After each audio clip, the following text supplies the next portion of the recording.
rejection and its effects on students of Moi University College of Health Sciences, Kenya. Rejections are the most common emotional wounds we sustain in daily life.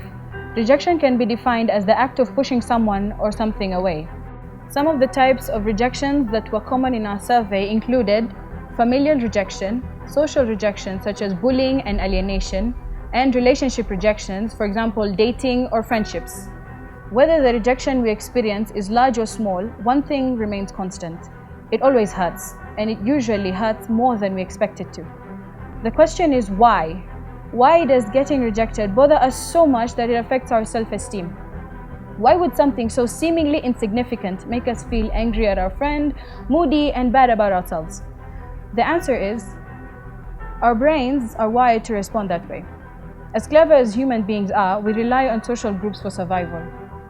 Through an fMRI scan, research shows that the same areas of our brain that experience physical pain become activated when we experience rejection. Psychological effects of rejection. There are a myriad effects of rejection on our mental health. From our survey, a majority reported that it had caused lowered self-esteem.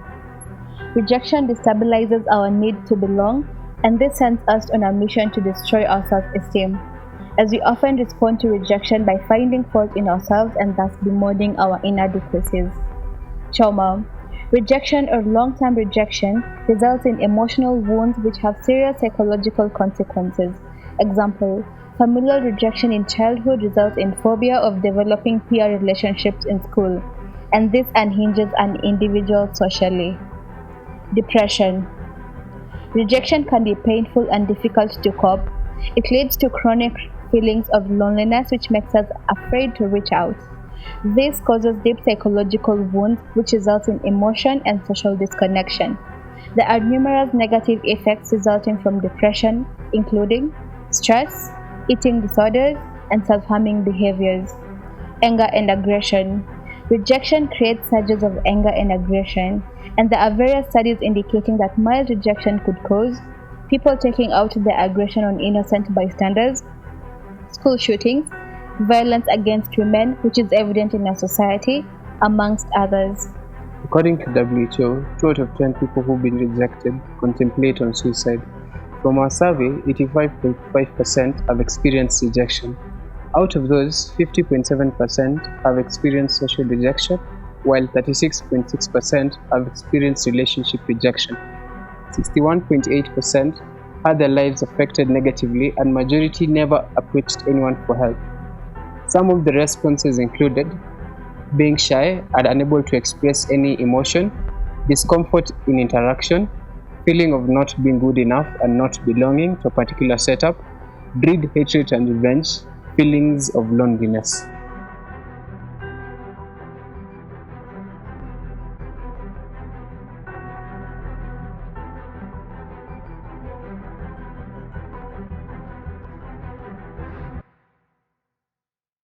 So what is the major form of rejection you have experienced in your life? It's familial rejection, like the family, my parents. Yeah. And tell us more about your experience, if you don't mind. Okay. I actually got a baby when I joined first year, and that was just the beginning of all these problems.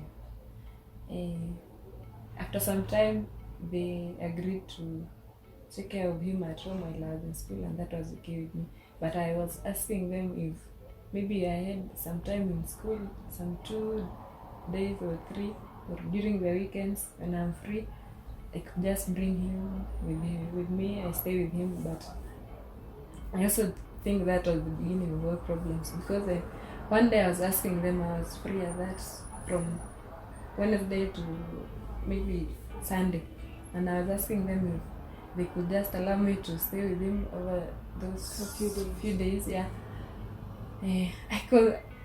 I knew first of all, like, I know my parents, they are not that very soft. So I texted my father.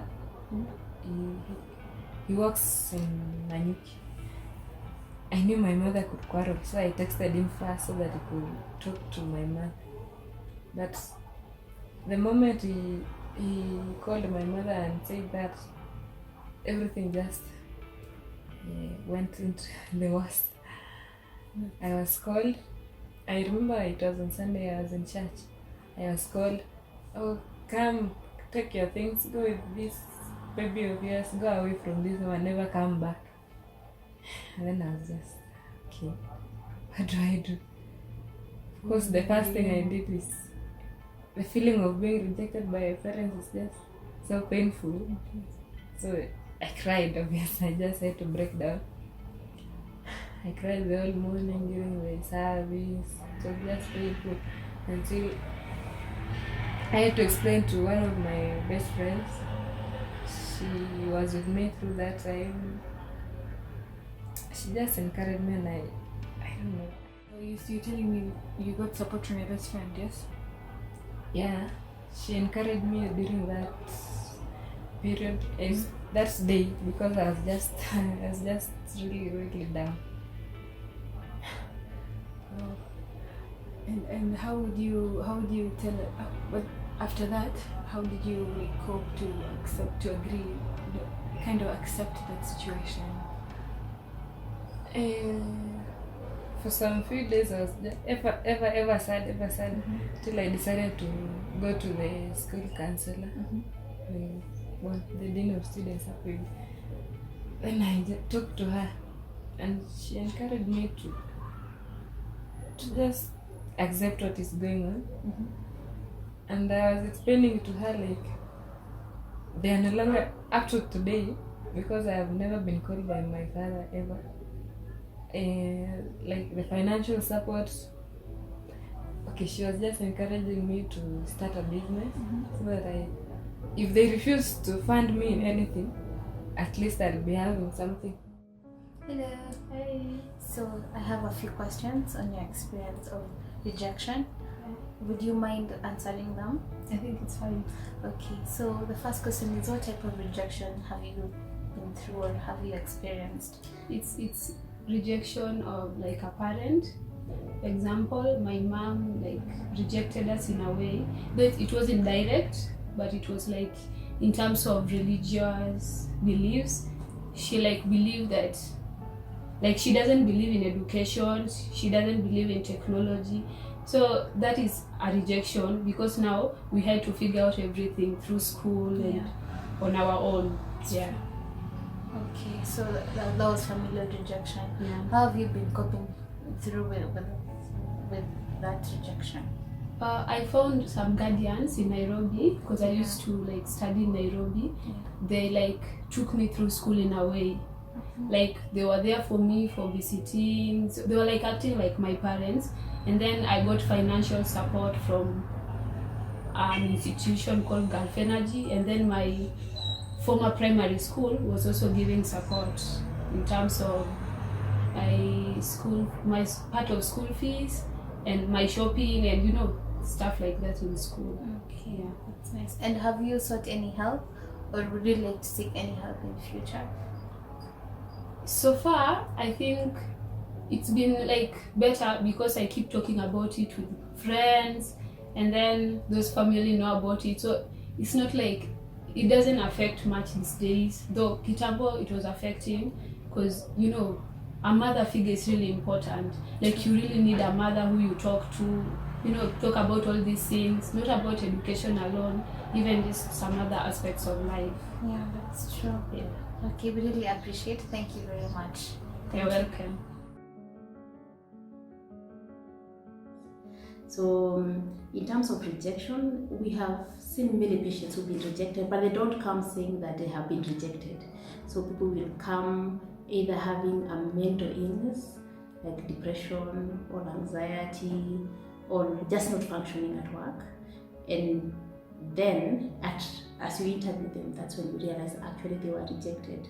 So people are affected differently, and there are various forms of rejection. Some will have been rejected at childhood, but their parents, maybe the parents say they are not good enough, or the parents actually abandoned them, or by a relative, especially for those children who probably they lost their mother and they were being taken care of by a stepmother, so they feel rejected. Some were rejected at school in the sense that they didn't feel like they fitted in very well in a class. Sometimes it's because they didn't perform as well.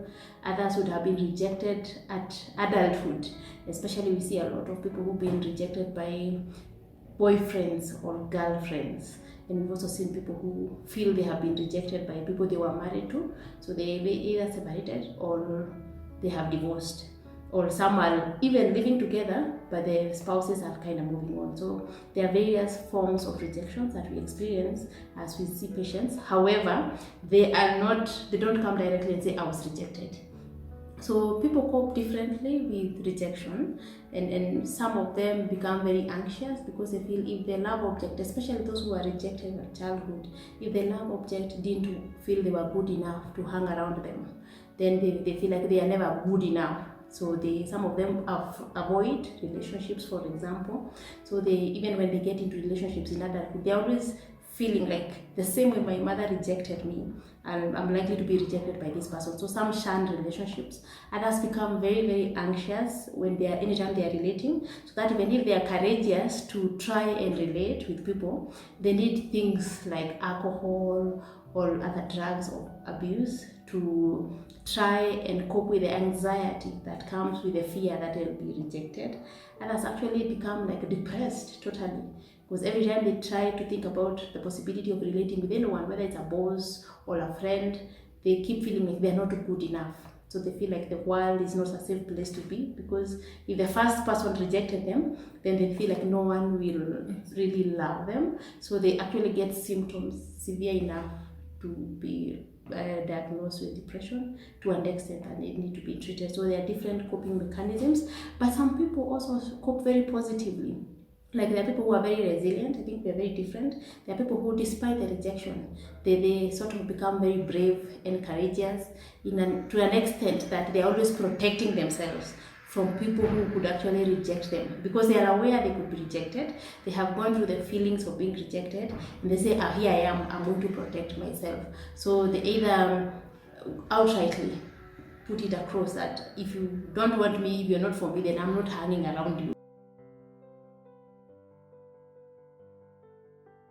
Adaptive coping. There are people that are resilient naturally because maybe of how they were brought up, their environment, just predisposed them to being resilient. So even rejection for them really does not affect them that much. It might affect them, but maybe not in the long term.